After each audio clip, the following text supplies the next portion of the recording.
Paige, right behind me is the Homeland City Hall building, and you really wouldn't be able to tell all that much is wrong except for this awning right here that was blown over and a little bit of police tape. The real damage is right around the back of this right here. This is the Homeland Police building that you're looking at right here, and this is the remnants of a massive tree that was rooted all the way back here, and this tree was blown over, fell all the way back into this police building right here. Right now, the mayor tells me he doesn't know if this building will ever be used again. Use the word extreme, and prime example of it right here behind me. Take a look at McCoy's Creek, which, you know, you might want to just rename it to McCoy's Lake. What you're looking at right here is some of the fire crews that are actually cutting a fire line right there. Check it out. About a half block away, the roof blew all the way into this front lawn. I called the city to try to find out if there were any services available to some of the folks that are most susceptible to heat-related illnesses, that are the elderly. They say they don't go door to door or anything like that. Matt, the people who lived there, they were home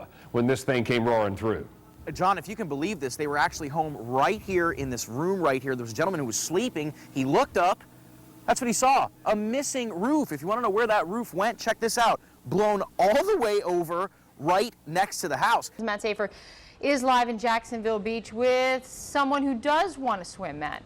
Right, well, you know, these conditions out here, definitely not something that you really want to go swimming in, but we did manage to find one person who did take the plunge this morning. John Schuler, you're the owner of Beachside Seafood, want to get that right, and I got to ask you, you know, you own a seafood restaurant, so were you just trying to get a feel for what the fish were going through out there, or what was going through your head going in that water? I did speak with Jax Beach Police, also spoke with Atlantic Beach Police, and they basically told me there's no problems right now, no down power lines, no flooding situations, not a lot of debris in the road, just a lot of families out here having fun like they are, enjoying this windy weather out here. But again, you gotta stay safe in this situation. Like Michelle Jacobs said, if you don't have to go out on the road, do not. If you can, stay at home, avoid the beaches, watch the programming. We've got excellent images, live images for you coming on all night long. But that's not the only major issue out here. We are seeing, guys, a ton of debris washing up on the beach, and I'm talking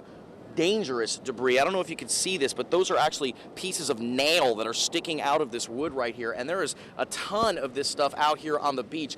Big chunks of this stuff out here on the beach. So in addition, look at that, there's a piece right there just coming on shore right there. So in addition to the rip currents out here, debris out here is an issue. Anybody trying to get through this water, your car's going to stall out, you're going to get stuck in the water. Rescue crews are going to have to come out and deal with that. So anytime you see any kind of puddle or situation like this, you don't know how deep that water can be, turn around. Matt, you actually spoke to lifeguards who say they go years without seeing one of these things.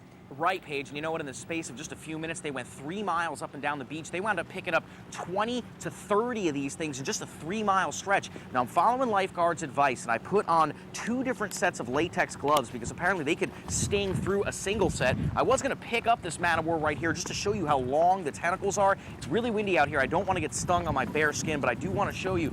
Here's the body of the man of war right there. It's filled with air, it floats. Look at how long these tentacles are right here. You step on this thing, you're going to be in a lot of trouble.